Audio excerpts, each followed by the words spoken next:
how many people can say they lived out their dream?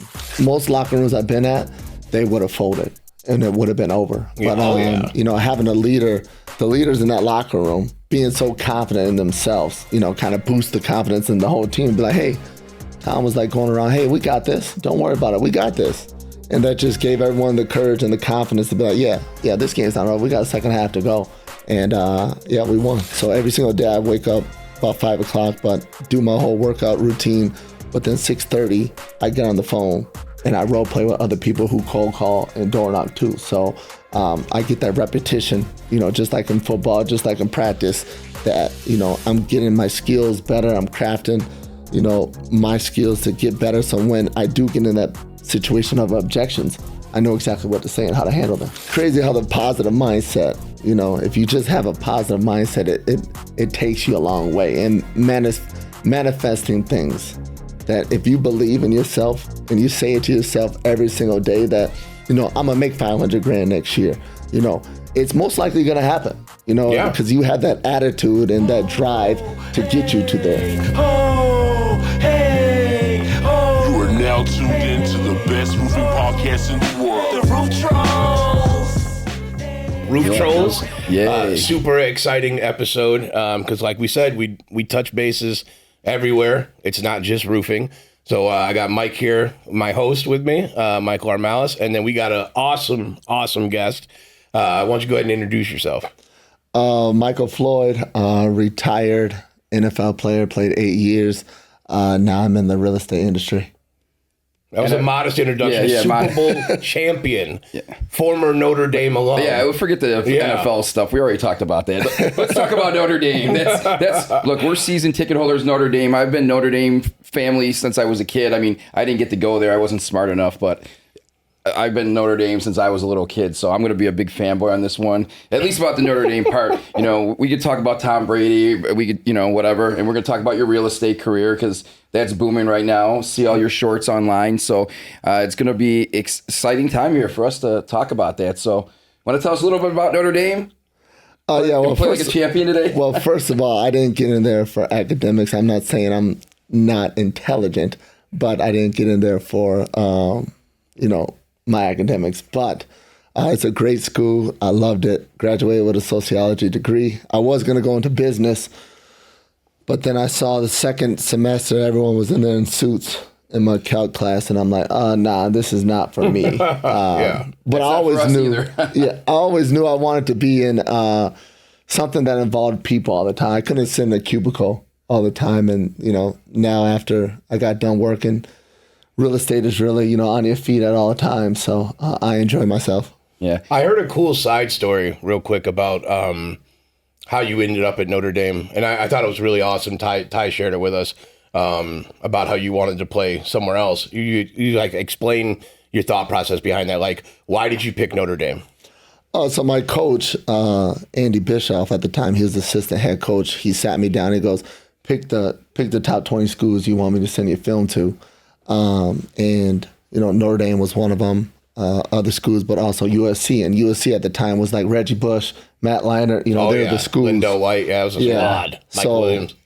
I brought there, I sent my tape there and they didn't give me a scholarship. Pete Carroll said, you got to come and do a one-day camp. And I said, screw you. If I'm not good enough to get it off my tape, then I don't want to go there. So I chose Notre Dame to play them every single year. And we beat them for the first time in 10 years on my 21st birthday, my junior year. So the ride back to South Bend was a good one. Yeah. That's amazing. I love stories like that though, because that's the dog in you, man. That's you just stick it to them like, oh, okay, well I'll just go play here so you could see me twice a year. See what you or once a year and see what you missed out on. Yep. Yeah, 100%. That's amazing. And you're a Minnesota native. Now, we're out in the lobby. Dan Walrack was telling us that you might have went to Wisconsin, the Badgers. There was a story behind that, or is that just a joke he wanted me to ask you about? No, he was just talking about how I brought my mom. We took a visit with the same assistant head coach. He brought us to Minnesota, Iowa, Wisconsin, Ohio State, Michigan. We just did a road trip to check out the schools, and then we ended at Notre Dame. But my mom saw, how they kind of party at Wisconsin, and she was like, "Yeah, it's a good time here, but." you're not going to come here. It's just too much. Oh, too your many mom shut that down. Huh? Shut it down. How far did you live from Madison at that time? I mean, I still live here in the cities, but about 4 hours. 4 hours? Yeah. I mean, she could have came and whooped you, if she would have heard rumors about you partying or something. So she was a lot closer than South Bend. Yeah, she gave me whoopings too, and I had my fair share at Notre Dame too. So she came there and put me in line. That's good though, man. That's a mom that cares. Genuinely, you worked really hard to get to that level, and then she's like, "Yeah, you're not gonna fuck it off while you're there." No, not at all. Right on. Yeah. That's awesome, man. So. I mean, there's so much stuff to touch base on with the NFL. Like, what was that experience like, man? I mean, can you even put that into words, like being drafted? Like, can you even? I mean, how does that feel? I mean, since third grade, my dad, he was always saying, Michael, you can play in the NFL. And at that age, I'm just like, yeah, whatever, okay, Dad, but I'm just gonna go out here and play my game. And then we got to high school, and he's saying, you can get a scholarship. My mom was on the other hand, like, I don't care about football. I just want you to get a good education. But if it wasn't for football, there's no way I would be able to even afford to get to, a school like Notre Dame. So, by the grace of God, I got a scholarship. And then that took that all away. And, I'm just so fortunate to, how many people can say they lived out their dream. I've met a couple NFL players, but I've met no Super Bowl champions. I think you're the first one. But just that draft day feeling, man. Like, cause I watch the videos of people getting drafted, and it makes my heart full. Like, I'm watching them, celebrate with their families, the hug they give and stuff like that. I get goosebumps thinking about that, and I didn't even play in the NFL. Like, that's crazy. Yeah, so you have a choice either to stay home with family or go to Radio City in New York at the time. But when I was there, I brought my mom and dad, my trainer from high school, and my best friend. And, you never know when you're going to get drafted.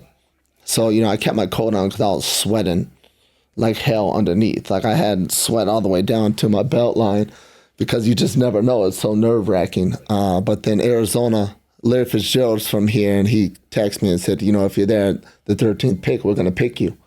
So that kind of lit off some nerves down, but you still never know. Yeah. But when they picked me, I was, just super excited and glad that, And what number were you?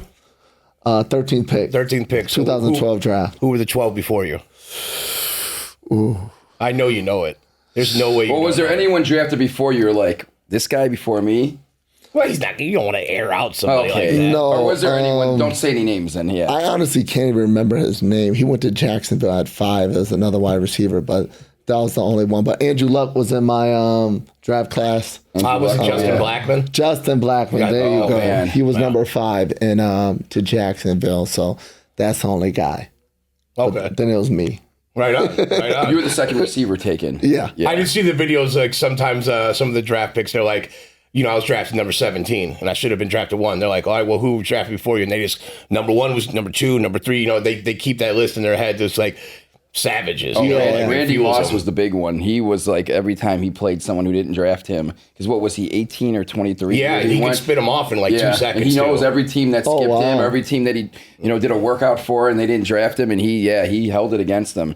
Yeah, I don't know if it's beneficial either. Depend like how my career would have went if I was like the main guy in Jacksonville like Justin Blackman was, or do you have a mentor like Larry Fitzgerald as a rookie coming in? Like, which one's better? What a badass mentor too. Yeah, but I'm like, I think the mentor side is good because you're a rookie. You don't know what the hell is going on, at that level. But to have someone who's been there, 10 plus years already, you kind of follow and implement exactly what he's doing. So I kind of like that aspect as me going there, following someone like that. Because Jacksonville, I think at the time, they didn't really have any veteran wide receivers in their organization. So nice. Yeah. And then so you ended up after your career, you towards the tail end of it, you end up in New England, right?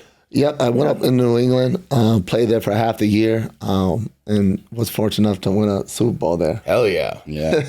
And I remember that Super Bowl. I was at a Harrah's Casino watching the game, and I had bet the parlay. I had taken the Falcons and the over. And when Atlanta was up 28-3, I'm like, all right, I need New England to start scoring some points over here so I can hit this parlay. And as soon as it got to 16 points, I'm like, fuck, they're going to pull this game out. Like, I knew it. Like, I'm like, it's Tom Brady. They're only down 16. That's 2 touchdowns and 2-point conversions. I'm like, they're going to win this thing. So then you go to overtime, tied.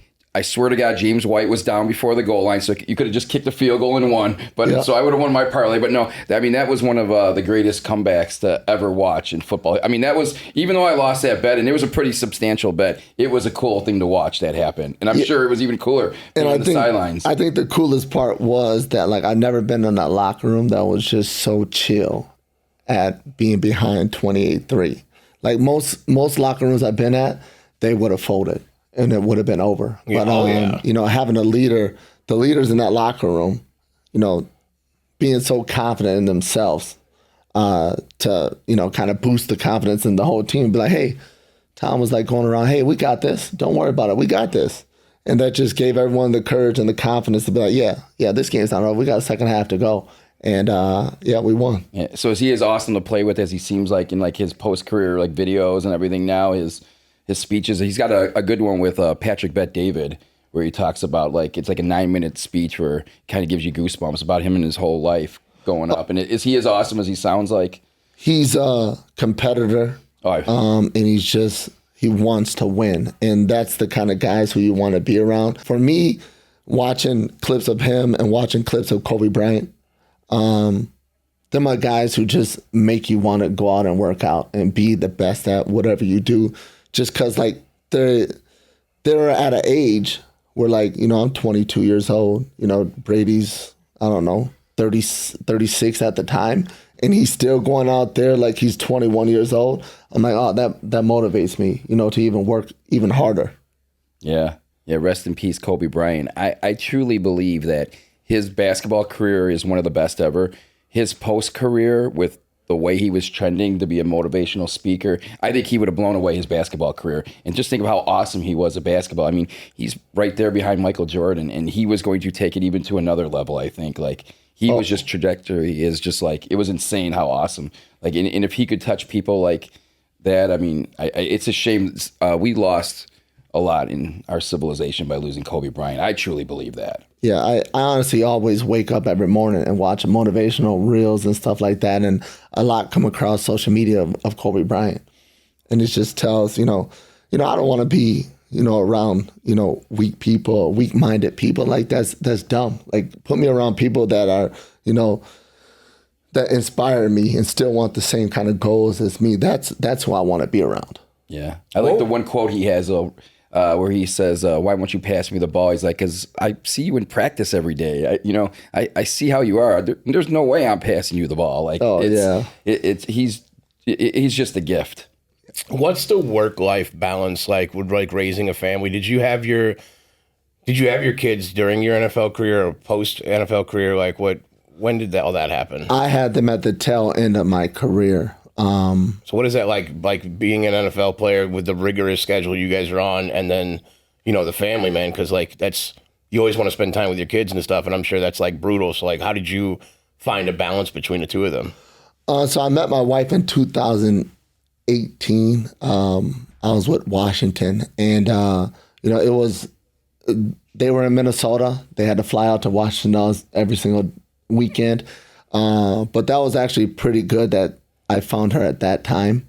I found her because it's totally different, the lifestyles of people. Like, you know, for example, Larry Fitzgerald, he has a few kids, you know, so, you know, unless he's golfing, he's with his kids. Me at 22 years old, you know, no kids and single. So, you know, I can do whatever I want. Mm-hmm. So, like, when people say they don't have, you know, kind of a life, and I understand that now, because if I was still playing, like, I'm not doing nothing after work. I'm going with my kids, you know. So you can go and play video games or whatever, but I'm down, you know, on the floor with Legos and you know, playing with Donkey Kong, you know, race cars and stuff like that. So it's just different. But it makes people also, when you come in the league with kids, like, you know, your mindset's different because, like, people are trying to take food off your table, you know. So you have a lot to give, knowing that, you know, you have people you got to provide for at home. So.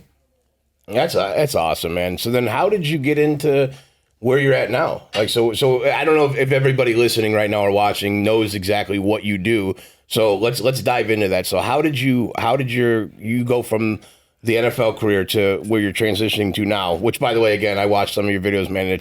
Some of your shit is awesome. Like the fact that you're putting yourself in front of the camera and talking more and getting out there and stuff like that. Yeah. It's really cool, man. It really is. Appreciate it. So like, how did you get into that, and what are you doing? So after I retired, I took 3 years off because honestly, that was my first time not doing anything since I was maybe in third grade. So I played pickup basketball, and these guys with a whole bunch of investors and realtors, and they're like, Michael, you should get into investing, or at least be a real estate agent. And I'm like, I don't really know. But then after thinking about it, I'm like, I like people. I like to meet new people also. So like, I'm gonna get my license and see where this goes. So this is my second year being a real estate agent, and I also said it's just another way of helping people.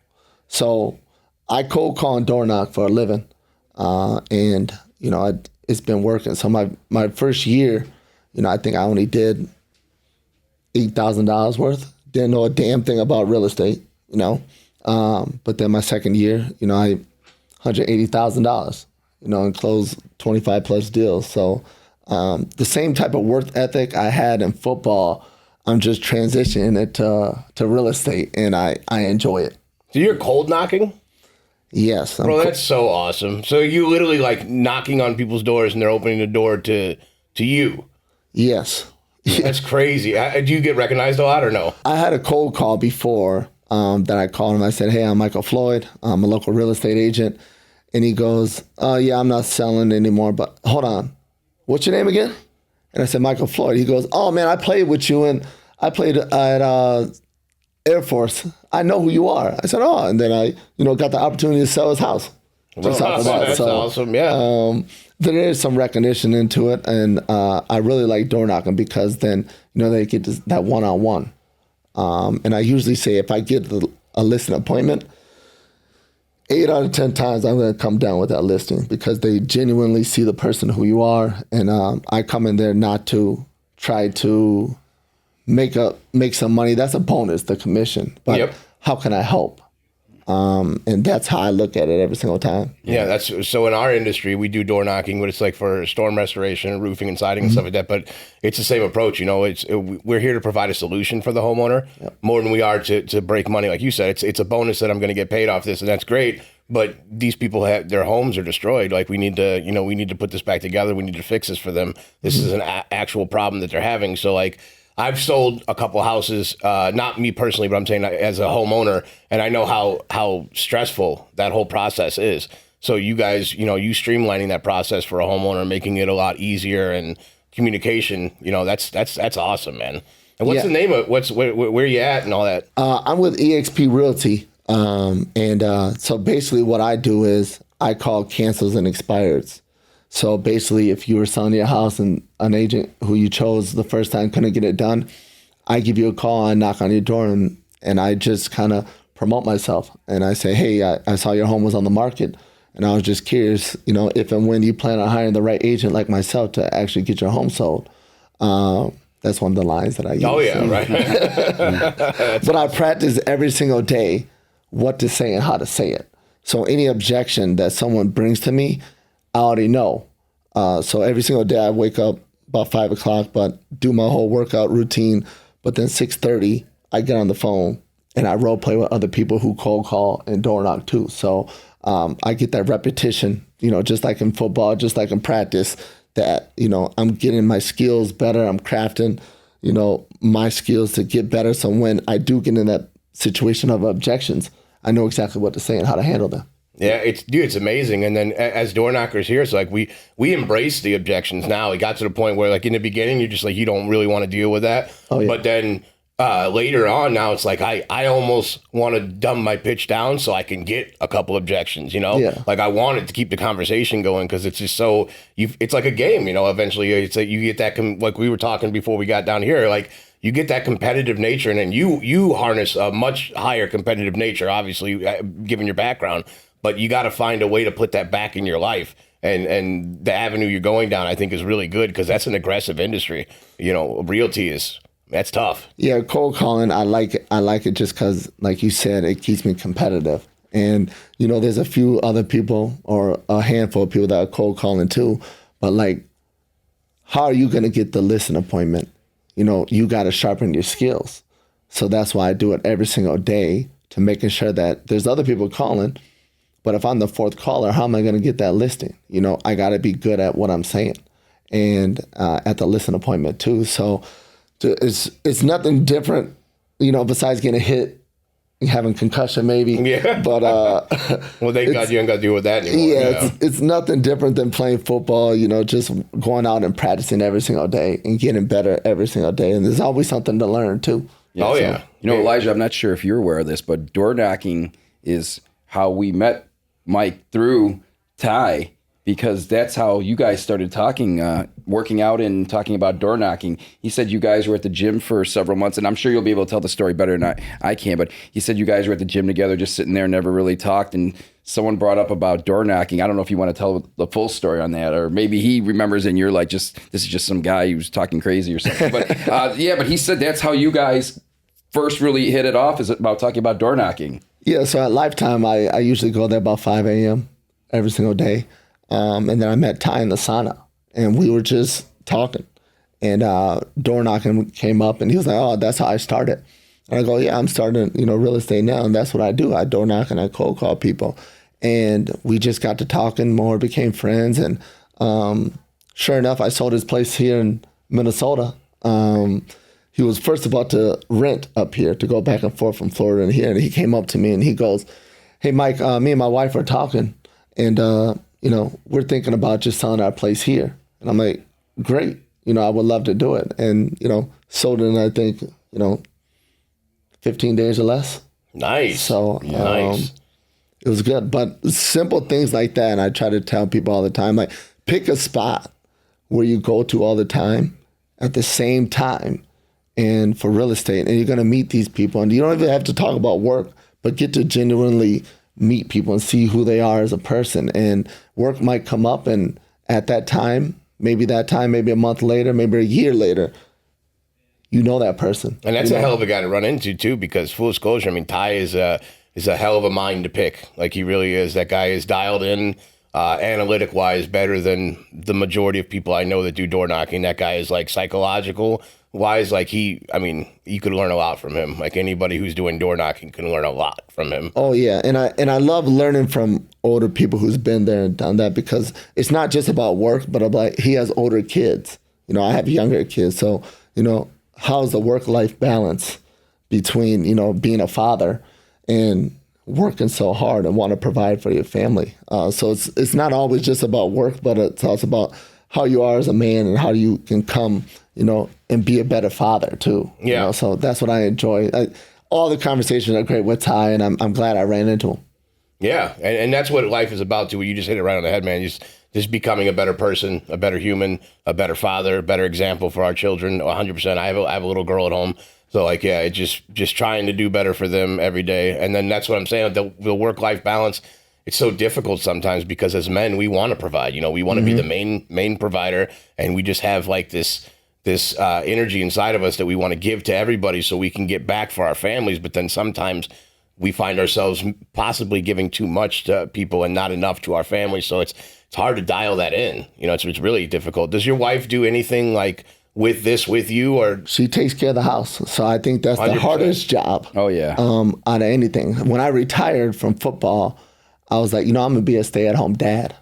And I lasted 4 days. I was like, oh, hell no, I can't do this. Yeah. This is much. And I salute my wife, and I appreciate her for everything that she does, because I couldn't do it. Oh yeah.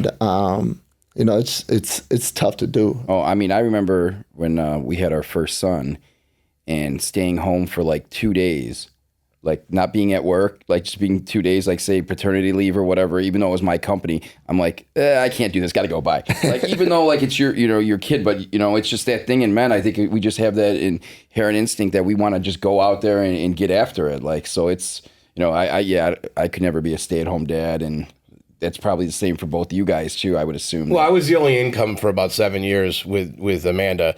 It was just just my income. And then after 7 years, you know, our daughter started going to school and stuff.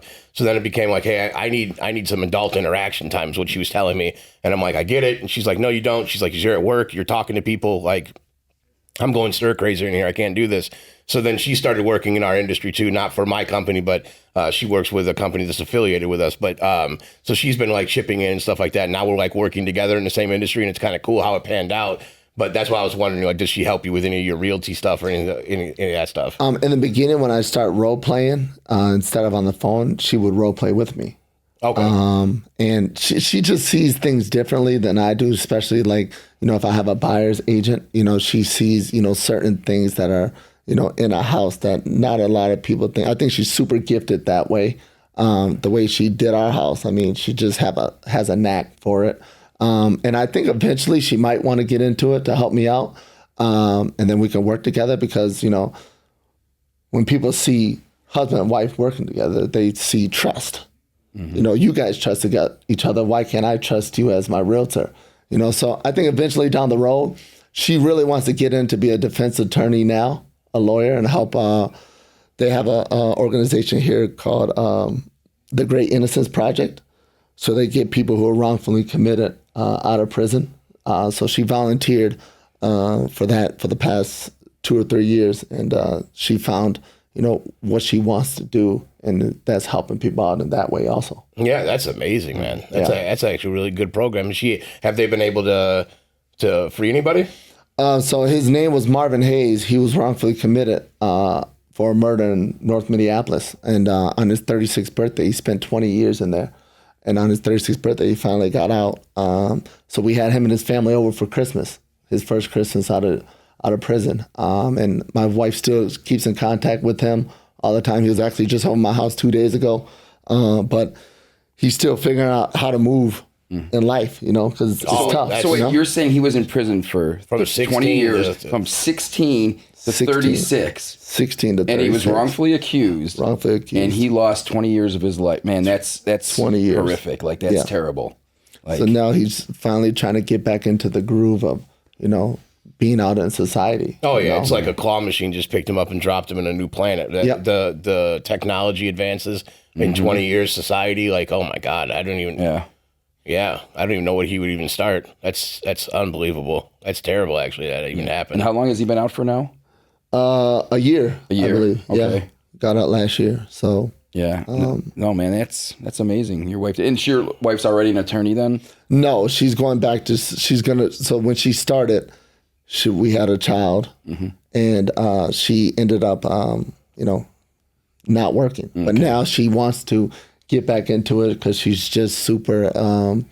You know, she wants to get back into that and help people out as much as possible. That's awesome. Yeah. Where do you see like the whole realty thing? Like, is this an avenue that like you're gonna rock it out and try to build up something? Like, where do you see yourself in like a 5-year plan on realty? Like, are you gonna go all in on this? I'm going all in, and usually, I mean, that's just my mindset. You know, just going all in. When I tell my wife I want to do real estate, she's like, "Okay, but what do you?" Yeah, I'm like, "Look, I'm going all in, and that's what I'm doing now." And I think in 5 years or so. I'll have my own team, and it'll be basically based off of cold calling and door knocking. Like, if you don't have it in you, I'm gonna give you the tools to work it, but if you can't do it, this probably isn't the team for you, because that's how you create business. Yeah, a winning team. Yeah, winning team, winning culture. That's awesome, man. So what is your outside of work? We could talk a little bit more about football and stuff, because we're fans of it. So out of everything you experienced, what would you say what's your biggest, like, your memory, like the one you're just like, man, this was like just a great time. Like, you just it can't really compare to anything else. It doesn't even have to be like the Super Bowl or anything like that. I'm just like what's your, you know, like you just had a great time doing it. Doesn't have to involve football? Oh, no, it doesn't have to. No, absolutely not, man. I think one of the best times, and we do this every year, is actually, I was never blessed to go, you know, out of the country when I was younger. So now that, you know, I can actually, we go every single year to somewhere different, a different country. So 2 years ago, we went to Italy. Last year, we went to Portugal. This summer, we're going to Spain. and then wintertime, I think we're going to Kenya.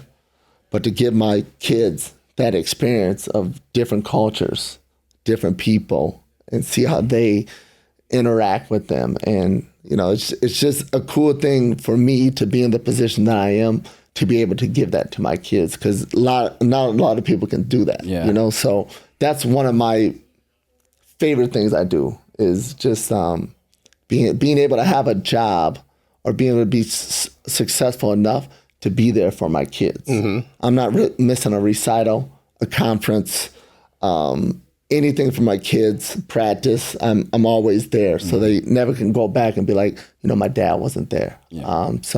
And that's the true legacy, man. All the accomplishments that you did on the field, off the field. At the end of the day, your kids are going to remember you for who you were, like who you actually were, like the guy who, that my dad took me, out places. He saw things. My dad spent time with me. My dad, did all this stuff. When we leave, dude, we can't bring anything with us, Like none of this shit comes with us. So having our families there and having that bond with them and them, living, because we're going to live through them eventually. You're going to be gone. And the only time that your name is going to be, put out there, sadly, is going to be from people who were really close to you and knew you the best. So, like, you want your children to speak highly of you and go out there and, and make them better people, too. Because, like you said, bringing them and showing them different cultures puts a different perspective in their mind than we had growing up or that you had growing up. And then they become better people that way. And that's 100%. An amazing thing as well. 100%. Yeah. And we can relate to the vacation thing. I mean, when I was growing up, and you could probably tell some stories too, Elijah, a big vacation for me was going to the Wisconsin Dells. Like, that was like what my mom could afford to do. I mean, my mom never took me on a plane my whole life. So I had to get on and figure this all out on my own. My kids have already been to the Bahamas. They've been to Mexico multiple times. They've been to Hawaii. I mean, and we're going to do more trips. My son wants to go to Japan. Like, we're going to do all these things. And these were things that I never had. So every chance that I can do something for them, like it's awesome. And I know you're the same way too. That, outside of buying we didn't grow up with much. I mean, I don't know if you take your parents on trips. My mom passed now, so I don't really have that opportunity. But I mean, are you taking your parents too on these trips with you? Or if they want to go. But I remember you're saying you went on trips when you were younger. But my mom just told me, like, I don't know, 2 months ago, that we lived off of $500 a month. $500 a month, and the position she put me in. I always say, because I went to Korean Dartmouth High School, and just to be able to go there to that school, I honestly tell people that if I did not go to that school, I don't know where I would end up. A lot of my friends I grew up with, they wanted to start a dynasty, going to this public school. It's called Como High School, and it's a good school, but I'm just like, they say you can go right, you can go left. Everyone went right, I went left. And I chose, a school that no one knew about. And that brings me to another thing. My 8th grade teacher, he said, had everyone stand up in class and say, where are you going to high school? And I said, I'm going to Korean Durham Hall. And he goes, Michael, you're not going to Korean Durham Hall. Sit your ass down. Just like that. That's what he said to me. Wow. Said to me. And everyone's laughing. And I'm like, okay. That just solidified it. You're like, all right. Just gave me more fuel. Okay. Now, was he trying to like push you, or was he just like a jerk? He was being a jerk, for sure. Yeah. Definitely a jerk. Yep. Yeah. Wow. Yep. That's good though, man. That's what people, people need that sometimes. You hear that and you're like, oh, okay. All right. Well, now that's solidified it. We're going to 100% go out there and do that. Yeah, we get that in our industry all the time too. But like, well, you did good one year, you ain't gonna do good next year. No, I'm gonna do better. I'm gonna do better the next year, and then I'm gonna come back in 3 years. You're gonna be in the same spot you're at right now, talking shit, and I'm gonna be at an elevated position. Like we're just gonna keep doing that. Then, like, it's crazy how the positive mindset. If you just have a positive mindset, it takes you a long way. And manifesting things that if you believe in yourself. And you say it to yourself every single day that, I'm going to make $500,000 next year. It's most likely going to happen, because you have that attitude and that drive to get you to there. And it's the power of trick in your mind, too, because our minds are controlled by us and they only do what they're told to do, So like you say, if you wake up every morning, you're like, hey, man, I make $500,000 a year. Even if you don't make $500,000 a year, by the end of that year, be pretty fucking close to $500,000 a year because your brain, you've been telling your brain, and now your brain only knows 500K. So that your brain's like, all right, well, we need to do this, this, and this. You're going to have to do this, this, and then you like start putting it together, and it's moving toward that direction. I believe in manifestation too. It's a powerful thing. 2 years ago, I was at an event in Salt Lake City. It was called Door to Door Con. And when the whole thing cleared out, it was day one, everything was empty, the stage was empty. And my big goal for this industry is to get on a stage. I want to speak. I want to show people that anyone can do this if they apply themselves, right? So I get on a stage and I make a video on Facebook and I say, hey, I'm manifesting this right now. Within 2 years, I'm going to be on a stage. I'm going to be on a stage somewhere talking. I'm going to make it happen. A bunch of people, same thing, laughing at it. And it's like, all right, well, in April, I'm speaking at an event in Kentucky I was invited to after being snubbed three separate times. But now I'm like, I got invited to do it.